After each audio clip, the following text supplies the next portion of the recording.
After selling my company for $35 million, I threw a farewell party for my career. Right before raising my glass to toast, I saw my daughter-in-law secretly pour something into my champagne. When no one was watching, I quietly switched that glass with her mother's. And only a few minutes later, she began convulsing. I'm glad you're still here with me. If you're watching this video, leave a like, subscribe, and tell me where you're listening from. As I share the revenge story of my life, I want to know how far it has traveled. The champagne glass slipped from my daughter-in-law's hand at the same time her mother, Margaret, collapsed on my granite-tiled kitchen floor, white foam spilling from her mouth. The only thought I had was, this wasn't supposed to happen to her. Before I tell you how I ended up here, let me make one thing clear. I've lived 70 years, and I didn't survive in the cutthroat business world by being naive. When someone tries to poison you at your own retirement party, you notice. Especially when that person has had their eyes on your bank account for years. 2 hours earlier, my kitchen was filled with laughter.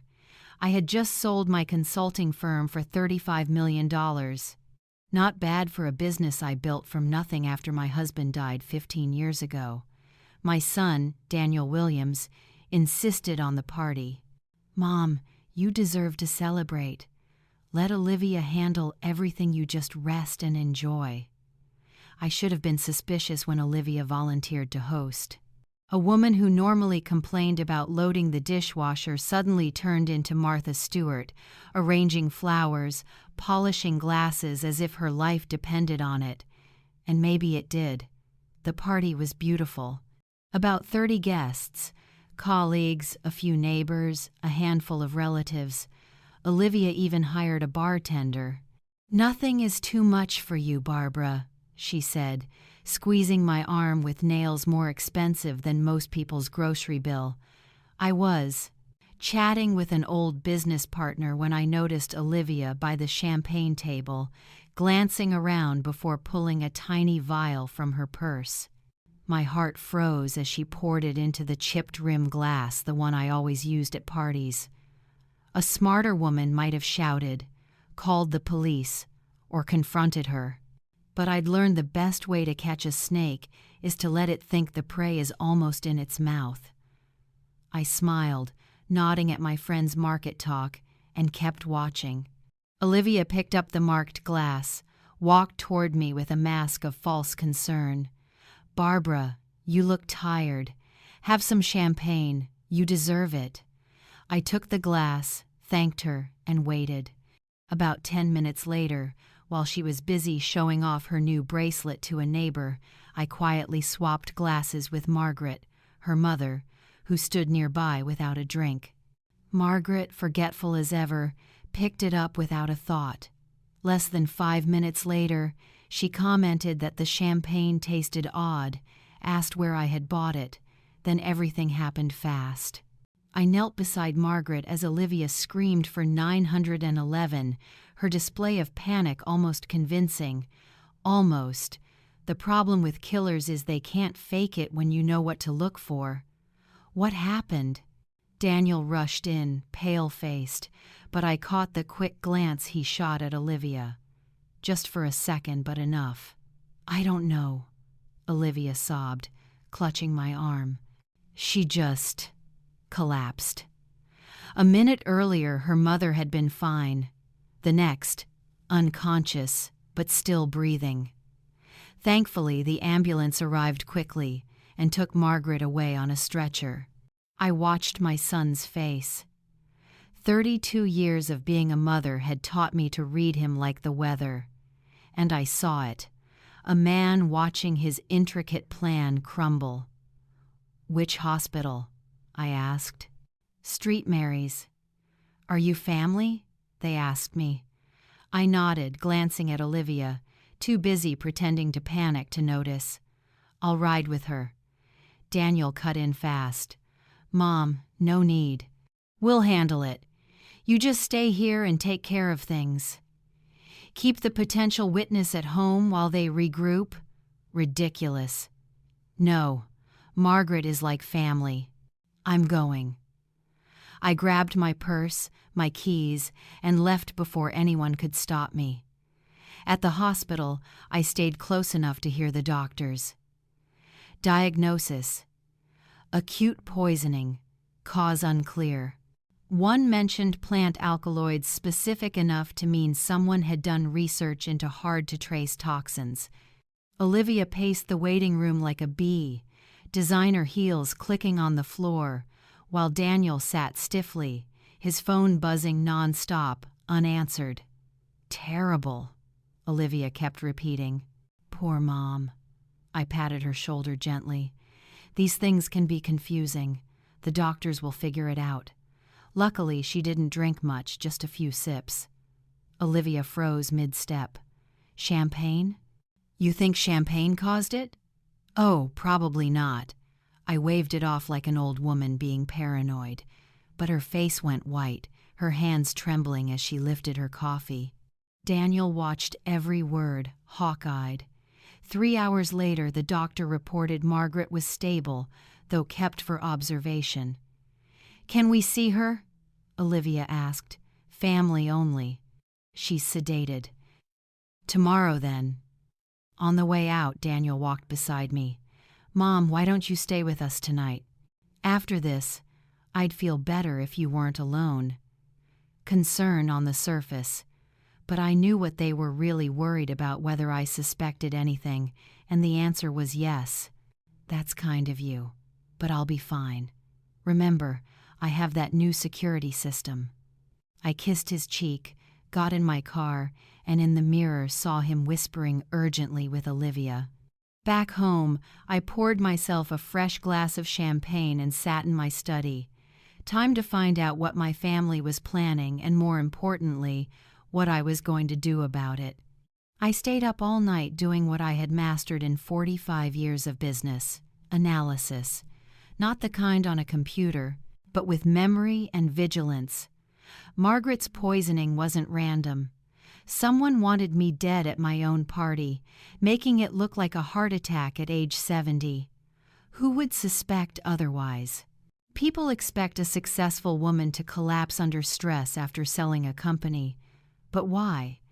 That was the $35 million question. At 5 a.m., I brewed coffee, sat at the kitchen table with my notebook, and wrote down everything about Daniel and Olivia's finances. It wasn't pretty. Daniel's architecture firm had been struggling since the recession. Olivia's jewelry shop was just an expensive hobby. They lived far beyond their means. Their suburban Chicago house was mortgaged 3 times over. The BMW and Mercedes in their garage weren't paid off. Olivia's shopping bills could fund a small nation's education system. I had helped. Of course, what mother wouldn't? A little here when Daniel complained about money, a house deposit, private school tuition when Olivia cried about public school being unfit.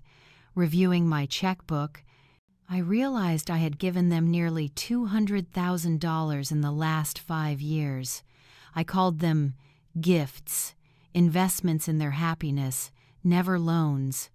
But now I wondered if they saw them not as generosity, but as early inheritance. At 7:30, the phone rang. Olivia.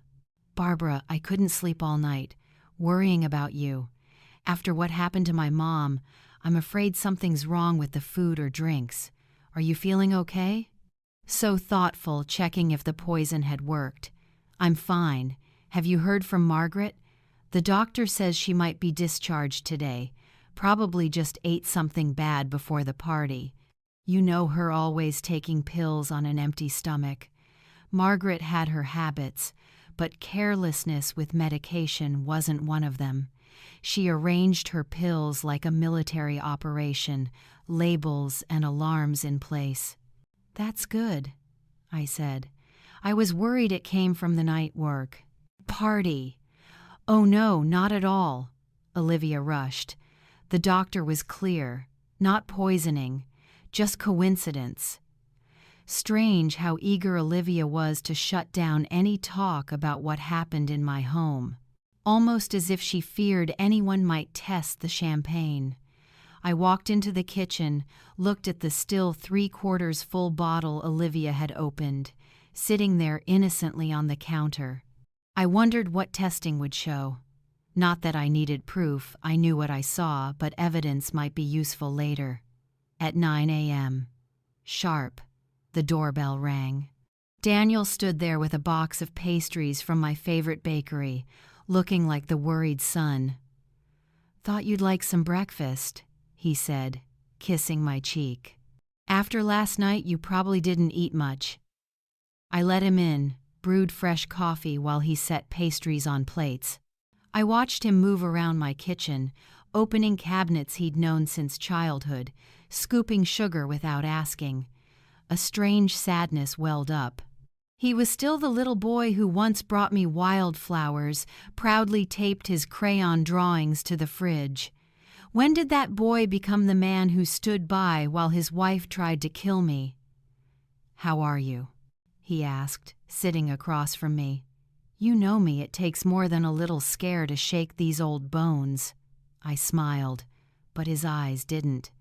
That was the scary part. Calmly sipping my coffee, I waited. "The thing is," Daniel crumbled a pastry, "Olivia and I have been talking about your situation." "My situation? You're 70, Mom, living alone in this big house, all that money from the sale." He waved vaguely. "It seems too much for one person to handle." Here it was. "I appreciate your concern," I said softly. "But I've managed fine so far." Daniel leaned forward, serious. "Really? Think about yesterday with Margaret. What if that had been you? What if you collapsed and no one found you for hours?" Bold using their failed murder attempt as an argument for why I shouldn't live alone. "Daniel, Margaret collapsed at a party with 30 witnesses, and an ambulance arrived in minutes. Hardly a cautionary tale about solitude. That's not what I mean." He ran a hand through his hair, the same move he used as a teenager whenever he was about to ask for something I'd refuse. "Listen, Olivia and I did some research. There are wonderful communities for active seniors, people around, activities, doctors on site. The pitch for a retirement home. Convenient, they'd already researched for me." "So thoughtful," I said. "You must already have one in mind?" "Actually, yes." He pulled out his phone, showed me a sleek website. Sunset Manor. "Only 20 minutes from us. We could visit often. There's golf, a spa, cultural programs. It's like a resort, not a nursing home." I looked at the photos of smiling seniors, playing cards, doing water aerobics. Everyone looked so calm, so content. Probably thanks to plenty of medication. "The only thing," Daniel continued, "is that normally there's a waiting list, but if you want to move in right away, you have to pay the full fee up front. It's pretty steep, around $400,000, but it covers everything: housing, meals, lifelong medical care.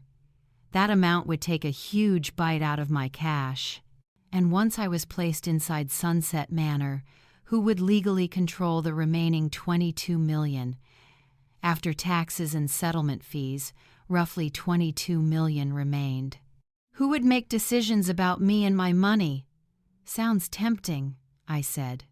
But you know I'm still very happy here. This house holds so many memories of your father. Mom, Dad's been gone 15 years. Don't you think it's time to start a new chapter?" The softness in his voice made my heart ache. If I hadn't seen what I saw last night, I might have considered the offer. A son worried about his aging mother, wanting her to be safe, should have been touching. Instead, it was terrifying. "I'll think about it," I said at last. "This is a big decision." Relief flickered across Daniel's face. "Of course, take your time. Maybe next week we can just go look." only to see. Maybe, I said, clearing the table. You know, I should call Margaret today, see if she's feeling better. Actually, Olivia asked me to tell you that Margaret probably needs a few days to rest. The doctor said visits right now might overstimulate her while she recovers. How convenient. Keep me away from the victim until the evidence faded from her body and her memory blurred. After Daniel left, I sat in my study thinking about the timing. They had waited until after I sold the company to make their move. Smart. If I had died 6 months ago, the $35 million would have automatically gone to Daniel under my will. But as a living gift, the tax implications were entirely different. Killing me now, especially if they had already planted evidence that I was losing my mind, would give them reason to challenge any changes I made to my estate plan. The phone rang. My lawyer, Michael Anderson, was returning my call. Barbara, you sound cheerful. How is the retirement party? Lively, I replied. Michael, I need to see you soon. Is everything all right? I looked out at the garden my husband had planted 20 years ago. The roses still bloomed even without care. But it seemed I was now just another old woman who couldn't manage her own life. I'm not sure, I said, but I think I'm about to find out. Michael had been my lawyer for 2 decades, by my side when my husband died, when I built the company, through every major decision. Thin, meticulous, always controlled. Exactly the kind of lawyer you need when you suspect your family is trying to kill you. His office on the 15th floor overlooked downtown Chicago, filled with dark wood and leather chairs that radiated trust. I always felt safe there, surrounded by law books and the faint scent of expensive cologne. Tell me everything, Michael said as his secretary brought coffee and shut the door. I laid out the details. The party, Margaret collapsing, Daniel that morning. Michael listened in silence, jotting notes. You're sure you saw what you saw? He asked. As sure as I'm sitting here, I said. Michael leaned back, tapping his lip with his pen. The problem is proving intent. Olivia could claim she put something harmless in the champagne, a supplement, a flavoring. Without testing the remaining bottle, we can't prove attempted murder. Then test it. If it's poison, that proves someone meant to kill. But it still doesn't prove you were the target. She could say she aimed at her mother for the insurance money, or someone else. That possibility hadn't occurred to me. Even if the champagne contained poison, they might still avoid a murder charge. But Barbara, there's something else, Michael said, face serious. If they'd go so far as to kill you for money, they could also take another route. For example, challenging your legal capacity. On what grounds? Your age, living alone, the stress after selling the company. If they can show you're impaired in judgment or cognition, they could petition for guardianship. Control the person, control the assets. Suddenly, the retirement home idea snapped into focus. Isolate me, surround me with doctors willing to record fabricated signs of dementia, especially if paid handsomely. What should I do? Michael opened a drawer, pulled out a thick file. First, document your current mental competency. I'll arrange a geriatric psychiatrist to evaluate you immediately. Then we'll get creative with estate planning. His smile was sharp as a blade. If Daniel and Olivia want to play games with your money, they'll have to play by your rules.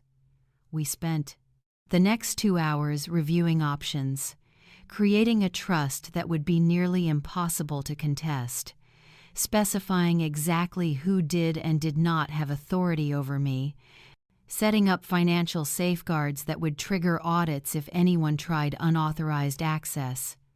One more thing, Michael said as I prepared to leave. Based on what you told me last night, you should think about personal security. Yes, they tried once. They'll try again, more carefully. I remember Daniel suggesting I spend the night at his house. Too convenient. I'd become the grieving widow whose friend had a sudden health scare, or maybe I'd accidentally take too many sleeping pills, easy to stage for an older woman. "What do you recommend?" I asked. "Security cameras, motion detectors, panic buttons. I know firms that protect high net worth individuals." High net worth. That was me now. Rich enough to be worth killing.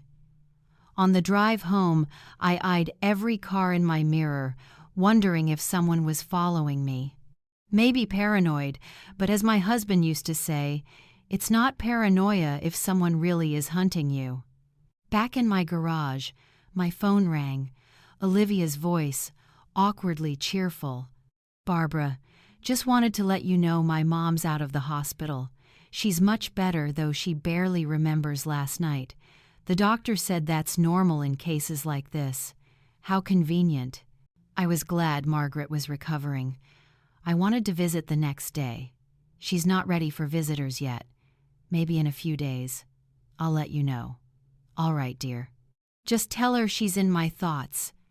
After hanging up, I sat in my car a long while, staring at the house that had been my home for 3 decades. My husband and I had bought it when Daniel was 10, dreaming of family dinners and holiday parties. The mortgage had been heavy back then, but we were young, hopeful that things would work out. Now it felt like a fortress under siege. But years in business had taught me that sometimes the best defense is a good offense. It was time my family saw what a 70-year-old woman was capable of. At 8 a.m. the next morning, the security company arrived. 3 technicians in unmarked vans spent the entire day installing cameras, motion sensors, and panic buttons that could summon police in under 3 minutes. I told the neighbors I'd had package thefts lately, a perfectly reasonable excuse in this neighborhood. By evening, my house was more secure than most jewelry stores. But true safety came at 2 p.m., with the packet delivered by Michael's courier. A new will, trust documents, and medical directives, all signed and notarized. If Daniel and Olivia wanted my money, they would have to wait and get far less than they imagined. The new will cut Daniel's share down to a small trust, $50,000 a year for life.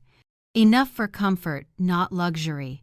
Most of the estate would go to cancer research, with a portion to charities I had supported for years. Olivia would get nothing, not a single cent. I had never liked her, but tolerated her for Daniel's sake.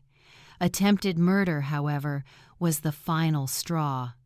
I was reviewing the documents one last time when the doorbell rang. On the security monitor, I saw Daniel and Olivia, faces tense. "Mom, we need to talk," Daniel said as I opened the door. "All right, come in." They sat in the living room. Olivia perched on the edge of her chair, ready to bolt. Daniel's eyes scanned the room, pausing on the new camera. New cameras. Package thefts. You know how it is these days, better safe than sorry. Olivia cleared her throat. "Barbara, we've been thinking about what happened to my mom. We feel terrible for hosting the party here. If something we brought made her sick." She trailed off, dabbing her eyes with a tissue. I almost admired the performance. She'd clearly rehearsed. "I'm certain it wasn't anything you brought, dear." "But what if it was?" Daniel cut in, leaning forward. "If the wine or food was contaminated, I'd never forgive myself if Mom was in danger." Exactly the setup for what came next. Olivia said, "We think it's best if we take care of you for a while, at least until we know you're all right." "Take care of me how?" "You could stay with us." Daniel jumped in. "Just temporarily, until everything's clear." I let the silence stretch, studying their faces. Daniel looked genuinely anxious, maybe even believing his own intentions were noble. Olivia, on the other hand, looked like someone with an overdue loan. "How thoughtful," I said finally, but I'm perfectly safe here." "Really?" Olivia snapped, her tone sharper. "You're 70 years old, Barbara, living alone.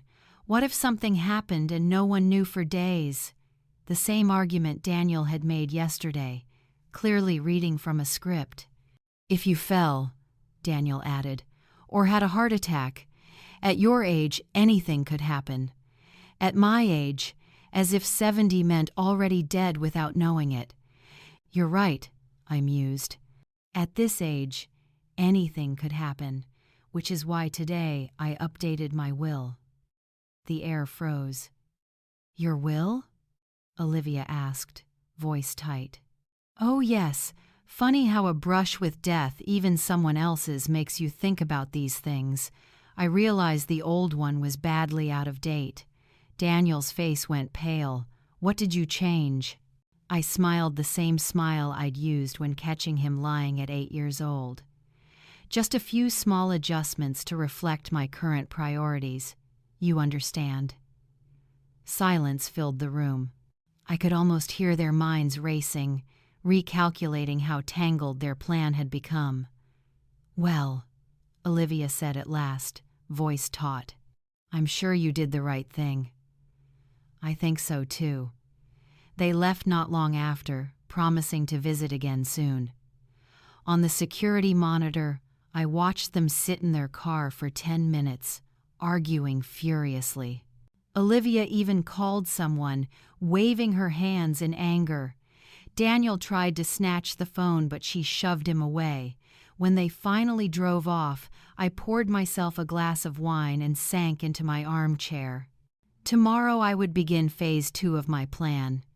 But that night, I savored my first peaceful evening in days. There was something deeply satisfying about watching your enemies realize they had underestimated you. The game was only beginning, and I had been playing it far longer than they ever would. The next morning, an unexpected guest appeared. Margaret Harris stood at my door, pale but determined, clutching a small bag as if it were her lifeline. "Barbara, I need to talk to you," she said bluntly. "About that night."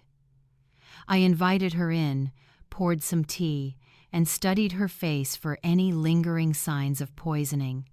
She looked tired but alert, clearly far more lucid than her daughter wanted me to believe. "Olivia said I had a reaction to medication," Margaret said as she sat down.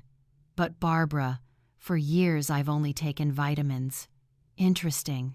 What do you remember about the party?" "Everything. Up until the moment I felt dizzy. I remember the champagne tasted odd, bitter, almost metallic. And I remember seeing Olivia near the wine table, doing something with a small bottle." My heart pounded. "What kind of bottle?" "The kind with a dropper, usually used for essential oils or little things like that." Margaret's hand trembled as she set her cup down. "Barbara, I think my daughter was trying to poison you." "Why would you think that?" Margaret gave a strained laugh. "Because she's been going on for months about your money, about how unfair it is that you have so much while they struggle. She kept saying how much easier life would be if something ever happened to you." The pieces began to fall into place. "Did she say anything more specific?" "Last month she asked me if I thought you had updated your will. She seemed very worried about Daniel's inheritance." Margaret looked me straight in the eye. "I think they've been planning this for a long time. I made a decision. Margaret deserved to know what her daughter had done, and I needed an ally who had witnessed this with her own eyes. Margaret, I saw Olivia put something into my champagne glass. I deliberately switched glasses. The blood drained from her face. She meant to kill you, and I almost died instead." We sat in silence for a few moments, the horrifying truth settling over us. "What are you going to do?" Margaret finally asked.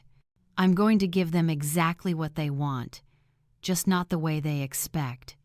Margaret raised her brows. "What do you mean?" "I mean, your daughter and my son are about to discover there are games with much higher stakes than they ever imagined." After Margaret left, I called an old acquaintance from the business world, Claire Mitchell, who owned a private investigation firm specializing in corporate espionage and background checks. We had worked together many times when I needed information on potential partners. Barbara Williams. Claire's warm voice came through the phone. I heard you sold your company. Congratulations. Thank you, Claire. I need a favor. A personal one. What kind of favor? I want everything on my son's finances, bank accounts, credit cards, loans, investments, all of it. There was a pause. Barbara, are you sure? Family information can be hard to swallow. I'm sure. Give me 48 hours. While Claire got to work, I prepared my next move. I called Daniel and invited him to lunch at our favorite restaurant, the same place we had celebrated his graduation, his wedding, and Emily's birth. He arrived fidgety, checking his phone constantly. How are you feeling? When you called, I was worried. I've been thinking a lot about what you and Olivia said, about safety and planning for the pairly future. His eyes lit up. You're right. It's time for some changes. Daniel leaned in, eager. What changes? I've been looking into Sunset Manor, the place you mentioned. That morning I had already called them. That's wonderful news, Mom, Daniel said, his face beaming. I'm sure you'll love it there. But if there's an opening, we need to hold it right away. Other people are eyeing the same unit. It's moving fast. We'll need to put down the entrance fee before Friday to lock it in. His excitement was unmistakable. That's not a problem, right? You've got the money from selling the company. Of course. It's just, this is a big step. I thought maybe you and Olivia could help me handle the paperwork, make sure I make the right decision. Of course we'd be happy to. I smiled at my son, fixing his eager face in my memory. In just a few days, that expression would be something entirely different. There's just one small thing, I added casually. The place requires every resident to have a legal power of attorney, someone to make decisions if they can't anymore. Of course, Mom, whatever you need. Perfect. Daniel thought I was about to hand him control of my fortune. In reality, he was walking straight into my trap. On Thursday morning, Claire called with her report. I was stunned as she laid out Daniel and Olivia's financial situation. They're drowning, Claire said. The house has been refinanced 3 times. 2 mortgages plus a maxed-out line of credit. Credit card debt over $80,000. How can they possibly pay that back? They can't. Daniel's business has been running at a loss for 2 years. They're paying one card with another. They're desperate. What else? Olivia took out a life insurance policy on you 6 months ago, $500,000, with herself as the beneficiary. My blood boiled. How is that even a never? Legal? She claimed she was your daughter-in-law and caregiver. The insurance company probably assumed Daniel was the beneficiary, and she just handled the paperwork. They had been plotting my death for months, not days. Anything else? Daniel has been making regular payments to someone named Dr. Edward Sullivan, a geriatric psychiatrist, for the past 3 months. Small amounts, like consultation fees. I made a note to ask Michael. That afternoon, Daniel and Olivia came to my house, carrying a thick folder, which they spread across the dining table like they were preparing for battle. This is the admission contract, Olivia said, pointing to the stack. And here's the financial statement, listing all assets to calculate monthly fees. Very thorough. I quietly reviewed it. And here's the power of attorney, Daniel added, sliding another document forward. Totally standard. Just gives me the right to handle finances if you can't. I read it carefully. In reality, it granted Daniel immediate access to all accounts, investments, and full decision-making authority. "This seems a bit broad," I said. "Do I really need to give you that much power?" "Mom, it's just a precaution," Daniel insisted. "The facility requires it. And honestly, at your age, it's safer to have someone younger handling finances. What if I change my mind and decide not to go into Sunset Manor? Can I cancel?" Daniel and Olivia exchanged glances. "Technically, yes," Olivia said, "but the facility has strict rules, medical evaluations, waiting lists, a lot of red tape. Of course. Once I signed and moved into Sunset Manor, they would control everything. If I resisted or wanted to leave, Dr. Sullivan would conveniently declare me incompetent." "I need to sleep on it," I said, gathering the papers. "This is a big decision." Daniel's face tightened. "Mom, remember the forms have to be submitted tomorrow to secure the Manor unit." "I understand. I'll give you my answer in the morning." After they left, I called Michael. "Michael, what do you know about Dr. Edward Sullivan?" "Sullivan is a geriatric psychiatrist who does competency evaluations for seniors." "Why?" "My son's been paying him." There was silence. "Barbara, Sullivan has a reputation for being cooperative with families. His assessments often line up with whatever outcome they want." "You mean he'd declare someone incompetent for money?" "I can't say officially, but I've seen plenty of cases. Families use Sullivan's evaluations to seize control of assets." Everything clicked into place. Daniel and Olivia didn't just want money, they had a full takeover plan. Put me in Sunset Manor under the guise of safety, use the power of attorney to drain my accounts, and if I fought back, Sullivan would declare me incompetent, quite sophisticated. If I hadn't seen Olivia slip poison into the champagne with my own eyes, I might have fallen right into their trap. "Michael, I need you to prepare something, and it has to be ready by tomorrow morning." "What exactly?" "Something that will teach my family a lesson they'll never forget." That night, I sat in my study, reviewing the plan. Everything had to be flawless. By the next morning, Daniel and Olivia would get exactly what they deserved. But first, I had one more call to make. Friday morning, gray and drizzly. The gloomy weather was perfect for what I had in mind. At exactly 9 a.m., Daniel and Olivia arrived, dressed like they were heading into a board meeting. "Have you decided, Mom?" Daniel asked brightly. "I have." I pulled out the Sunset Manor packet, already signed and notarized. "You were right. It's time for a new chapter." Olivia's face lit up. "Oh, Barbara, that's wonderful. You're going to love it there. And so will you, Daniel." I signed the power of attorney. Daniel's hand shook as he took it. "This is the right decision, Mom. You won't regret it." I smiled. "I'm sure I won't." We spent the next hour reviewing financial paperwork.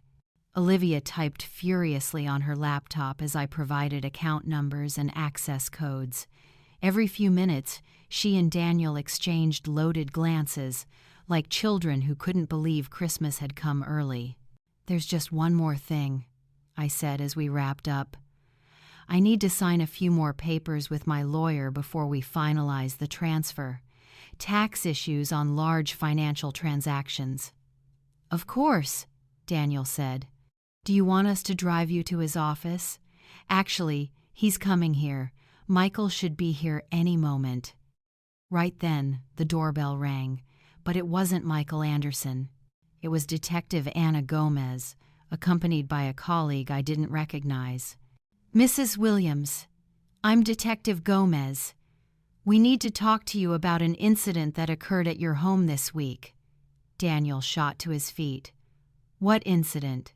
"A poisoning." Gomez's eyes flicked between Daniel and Olivia. We understand there was a medical emergency here during the party. Olivia went pale. That was my mother. She just had a reaction to medication. The doctor said it wasn't serious. Actually, Mrs. Williams, that's not what the hospital reported, Gomez said, flipping open her notebook. The test results showed that your mother had ingested a concentrated extract of oleander. That's not medication, it's a deadly poison. We also tested the remaining champagne from that night. The open bottle contained the same toxin. The silence in the living room was suffocating. Gomez went on. Someone deliberately poisoned that wine. Daniel turned to Olivia with horror in his eyes. What did you do? I didn't do anything, Olivia cried, her voice rising in panic. That's insane. Why would I poison my own mother? That's exactly what we want to. I know, Gomez said, especially since the champagne glass with the highest level of toxin had been prepared for Mrs. Williams. Olivia looked like she might faint. Daniel collapsed onto the couch, face ashen. Is there anything else? I asked quietly. Show them the insurance policy. Gomez nodded, pulling out another file. Mrs. Harris, we discovered that 6 months ago you purchased a life insurance policy for $500,000, naming Mrs. Williams as the insured. That establishes a very clear financial motive for attempted murder. Crazy, Olivia whispered. Barbara, tell them this is ridiculous. I looked straight at my daughter-in-law, the woman who had pretended to care while plotting my death. The poison was meant for my glass, Olivia. I deliberately switched it. Daniel's head snapped up. You knew? You knew she was trying to kill you? I've known for days. I also know about your finances, about Dr. Sullivan, about the plan to declare me incompetent. I know everything. The power of attorney papers slipped from Daniel's hands. Mom, I swear I didn't know she planned to kill you. I didn't know about the poison. But you knew the rest, didn't you? The nursing home, the power of attorney, the plan to take my money. Daniel's silence was his answer. Gomez stepped forward. Olivia Harris, you are under arrest for attempted murder. As the cuffs closed around her wrists, Olivia turned back to me, her eyes burning with hatred. You think you're so clever, don't you? You have no idea what you've just done. I know exactly what I've done. The police led Olivia away. Daniel sat frozen in the living room, hollow-eyed. He stared at the power of attorney papers scattered across the floor, running his hands through his hair again and again. She told me it was just to keep you safe. She said you were forgetful, making bad decisions. She convinced me you needed protection. And the money, it was for protection too. Mom, we're drowning in debt. The business is failing. She told me if you passed naturally, the inheritance would be enough to start over. But she never told me about, he gestured helplessly, about murder. I thought it was just preparing for the inevitable. For when you passed from natural causes, how convenient when those natural causes needed a little push. Daniel's eyes filled with tears. I'm sorry. Forgive me, Mom. I never meant to hurt you. I searched my son's face for truth beneath the remorse. A part of me wanted to believe him, to think Olivia had manipulated him. But I'd spent too many years in business to ignore the signs. Daniel, show me your phone. What? Your phone. Give me the messages between you and Olivia from last week. Daniel hesitated, then reluctantly handed it over. I scrolled, my chest tightening with each line. Did you talk to your mom about Sunset Manor yet, Daniel? If she's still considering it. Olivia. Good. The sooner she's moved, the better. She's asking too many questions about finances. What if she changes her mind? Daniel, she won't. Not after tomorrow night. Olivia, what do you mean tomorrow night? Daniel, trust me. By Sunday, she'll be begging us to take care of her. Olivia, I handed the phone back. You knew, didn't you? Maybe not the exact method, but you knew Olivia was planning something for that night. Daniel's shoulders slumped. I thought she just wanted to scare you. Stage a fake break-in or an accident to show you weren't safe living alone. You thought she'd fake an attempt on my life? Not kill you. Just push you to go willingly into Sunset Manor. The calmness in his voice chilled me. My own son was comfortable with terrorizing me into submission. Daniel, I also know more. I hired a private investigator to dig into your finances. Daniel's face drained of color. What did you find? Everything. The debts, the failed business, the way you've been living beyond your means for years. I pulled out Claire's report, but most of all, the payments to Dr. Sullivan. Mom, I can explain. Can you? Because this shows you paid him to consult about my case 3 months before Sunset Manor was ever mentioned. Before you even pretended to worry about my mind, what were you planning to have him do? Daniel buried his face in his hands. Olivia said we needed a backup plan if you refused to sign the power of attorney. Sullivan agreed to evaluate you, to find signs of dementia or incompetence. Olivia said it was just in case you got difficult. Just in case. A cold wave spread through my chest. They had been planning to declare me incompetent from the start. Just if needed, if you wouldn't let us help. Help with what, Daniel? Helping yourselves to my money? The truth hung between us. My son, the boy I had raised, loved, sacrificed for, had been willing to strip me of my independence and steal the life I had built. Anything else I should know? I asked softly.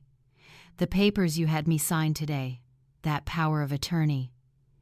Daniel looked up, a flicker of hope in his eyes. They're fake. Michael drafted them just for this meeting. They only give you control over one account with exactly $1. Daniel went rigid. What? My real money is protected in trusts you'll never touch. The will you worried about only grants you a modest yearly allowance. And if you're convicted as Olivia's accomplice, even that disappears. Daniel's face crumbled. You've ruined my life. No, Daniel. You ruined your own. I just made sure you couldn't ruin mine too. As I watched my son, broken, I felt something unexpected. Not triumph, not pride, just a deep, weary sadness for the man he had chosen to become. 3 months later, I sat in my garden, watching roses bloom, thinking of endings and beginnings. Olivia had been sentenced to 15 years in prison for attempted murder. Daniel received 3 years for conspiracy, despite his lawyer's efforts to lessen the original charges. My granddaughter, Madison Williams, called me the night before. At 16, she was old enough to understand what her parents had done and horrified by their choices. Grandma Barbara, I'm so sorry. I had no idea they planned any of this. Her voice cracked with tears. I know, sweetheart. This isn't your fault. Do you want to visit me this summer? I know your parents are gone, but I'd love to see you. I'd love that. I told her, and I meant it. Madison was innocent in all of this, as much a victim of her parents' greed as I was. Margaret Harris became an unexpected friend. Now we met twice a week for coffee. 2 women bound by the strange experience of surviving betrayal by our own families. Evelyn was even considering writing a book about elder abuse, using our story as a warning. You know, Barbara, Evelyn said one morning, I still think about how close they came to pulling it off. They never had a chance, I replied. I've spent 40 years dealing with people who wanted my money. The only difference this time was that they shared my DNA. Evelyn laughed. Do you ever regret how it ended, with both of them in prison? I thought carefully. I did regret it because Daniel was my son, the boy I had raised and loved, but he was also the man willing to destroy my life for money. I regret that it had to happen, I finally said. But I don't regret protecting myself. The doorbell interrupted my thoughts in the garden. On the security screen, I saw Michael Anderson on the porch, carrying his briefcase and wearing a rare look of satisfaction. Michael, what brings you here? Good news, he said as he settled into the living room. The insurance company decided not to contest Olivia's life insurance policy. Since she was convicted of attempted murder, the policy is void, and all premiums will be refunded. At least that's something, I nodded. And there's more. Daniel's creditors are seizing assets to cover his debts, including the house you once helped them buy. They're asking if you'd like to make an offer. I thought of the house Daniel and Olivia had once coveted, with its granite countertops and vaulted ceilings. No, let someone else buy it as long as they can pay for it honestly. Michael nodded, then pulled out another document. Last point, the restructuring of your trust is complete. Your money is now protected for life. No one can touch it without your written consent, and if anyone tries to declare you incompetent, the assets automatically transfer to charity. Thank you, Michael, for everything. After he left, I poured myself a glass of wine and sat on the porch, watching the sunset paint the sky in shades of gold and rose. At 70, I had learned that money can bring out both the best and the worst in people. Sadly, in my own family, it had revealed the worst. But I had also learned something else. I was stronger than I ever realized, sharp enough to see through their schemes, strong enough to stop them, and resilient enough to build a new life without them. My phone buzzed with a message from Madison. Grandma, I got accepted into the University of California, law school, just like you suggested. I can't wait to tell you everything when I come visit. I smiled and wrote back, Congratulations, sweetheart. I'm so proud of you. Maybe that was the real victory. Not just stopping Daniel and Olivia's scheme, but making sure the next generation had the chance to choose the right path. Madison would grow up knowing that money is only a tool, not the goal. That family should mean love and support, not exploitation or greed. The roses in my garden were in full bloom, tended by a gardening service I could now easily afford. My home felt peaceful, protected by security systems and legal documents that guaranteed my independence. I began this story with a failed poisoning at my retirement party, but in truth, it was about something far more important, the difference between growing older and being powerless. I may be 70, but I am far from powerless, and anyone who tries to test that will learn, as Daniel and Olivia did, that underestimating an older, experienced woman is a very costly mistake. In the end, looking back on everything that happened, I realized something important. Sometimes the people we love most are the ones who can hurt us the deepest. But real love should never come with manipulation or greed. True family should be the place where we feel safe, lifted up, and cherished, not a place where we must guard ourselves from betrayal. I don't wish my story on anyone else. If there's one lesson I hope you take away, it's this: trust your instincts, protect your worth and independence, and never allow others, even family, to make choices for you out of selfishness. What about you? If you were in my place, would you choose silence to keep the peace, or would you find the courage to stand up and protect yourself? I truly want to hear your thoughts. And if this story touched you, I hope you'll stay with me for the ones to come, where together we not only listen, but also learn, reflect, and grow stronger and wiser every day.